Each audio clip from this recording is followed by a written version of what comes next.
ராஜபாளையம் அருகே நெசவாளர் முன்னேற்றக் கழகம் சார்பில் இலவச மருத்துவ முகாம் நடைபெற்றது.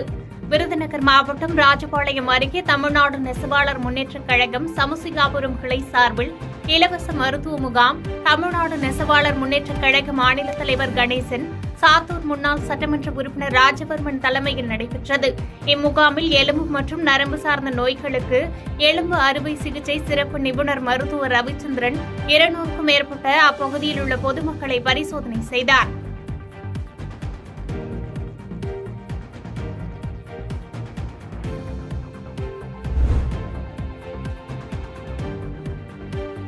பொன்னமராவதியில் பணி ஓய்வு பெற்ற உடற்கல்வி ஆசிரியரை குதிரை சாரட் வண்டியில் ஊர்வலமாக அழைத்து சென்று முன்னாள் மாணவர்கள் மரியாதை செய்தது நெகிழ்ச்சியை ஏற்படுத்தியுள்ளது.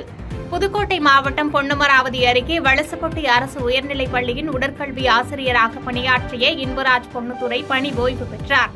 கடந்த 38 ஆண்டுகளாக ஆசிரியராக பணியாற்றிய இவரிடம் படித்த முன்னாள் மாணவர்கள் பொன்னமராவதியில் உள்ள அவரது இல்லத்திலிருந்து குதிரை சாரட் வண்டியில் வைத்து மேளதாளங்கள் முழங்க முக்கிய சாலை வழியாக ஊர்வலமாக அழைத்து சென்றனர். பின்னர் அரசு மருத்துவமனையின் முன்பு உள்ள யாதவ மண்டபத்தில் பணி ஓய்வு பாராட்டு விழா நடைபெற்றது. இதில் முன்னாள் மாணவர்கள் மற்றும் தலைமை ஆசிரியர், ஆசிரியர்கள், ஊராட்சி தலைவர்கள், முன்னாள் தலைவர்கள் உட்பட பலர் வாழ்த்தி பேசினர்.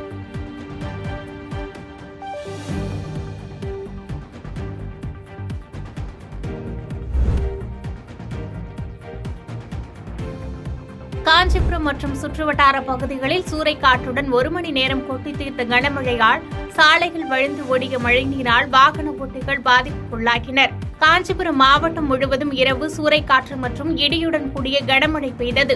காஞ்சிபுரம் நகரில் சூறைக்காற்றுடன் கடும் மழை பெய்ததால் சாலையில் வந்த வாகன ஓட்டிகள் தங்களது வாகனங்களை சாலை ஓர கடைகள் மற்றும் குடியிருப்பு பகுதிகளில் நிறுத்தி தஞ்சமடைந்தனர். தொடர்ந்து சுமார் 1 மணி நேரம் பெய்த கனமழை காரணமாக காஞ்சிபுரம் நகரின் அனைத்து சாலைகளிலும் மழைநீர் வெள்ளம் போல கரை புரண்டு கூடியது. திடீர் மழையால் பொதுமக்கள் மற்றும் விவசாயிகள் என அனைவரும் மகிழ்ச்சியடைந்தனர்.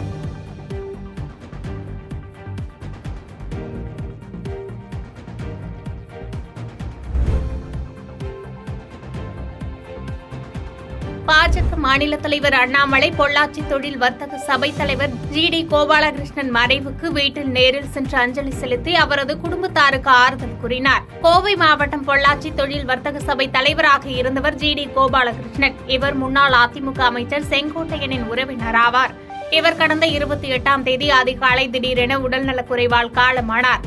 இவருக்கு லலிதா என்ற மனைவியும் மேனகா, லாவண்யா ஆகிய 2 மகள்களும் உள்ளனர். இந்நிலையில் மறைந்த பொள்ளாச்சி தொழில் வர்த்தக சபை தலைவர் ஜி.டி. கோபாலகிருஷ்ணன் வீட்டிற்கு பாஜக மாநில தலைவர் அண்ணாமலை நேரில் சென்று அவரது குடும்பத்தாருக்கு ஆறுதல் தெரிவித்து கோபாலகிருஷ்ணன் படத்திற்கு மலர் தூவி அஞ்சலி செலுத்தினார். முன்னதாக இந்நிகழ்ச்சியில் அதிமுக முன்னாள் அமைச்சர்கள் தாமோதரன், உடுமலை ராதாகிருஷ்ணன், முன்னாள் எம்பி மகேந்திரன், வால்பாறை எம்எல்ஏ அமுல் கந்தசாமி உள்ளிட்ட பலர் கோபாலகிருஷ்ணன் படத்திற்கு அஞ்சலி செலுத்தினர்.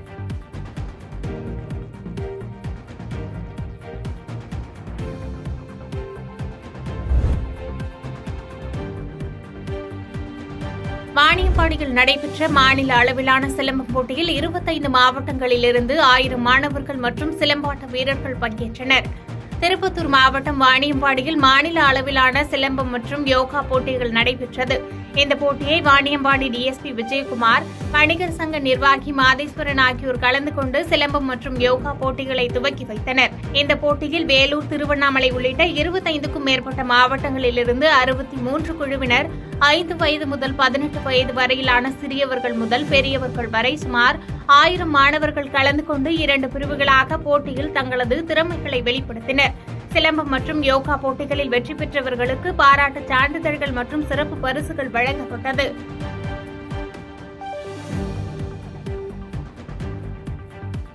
பாதகம் செய்பவரை கண்டால் நாம் பயங்கொள்ளலாகாது பாப்பா.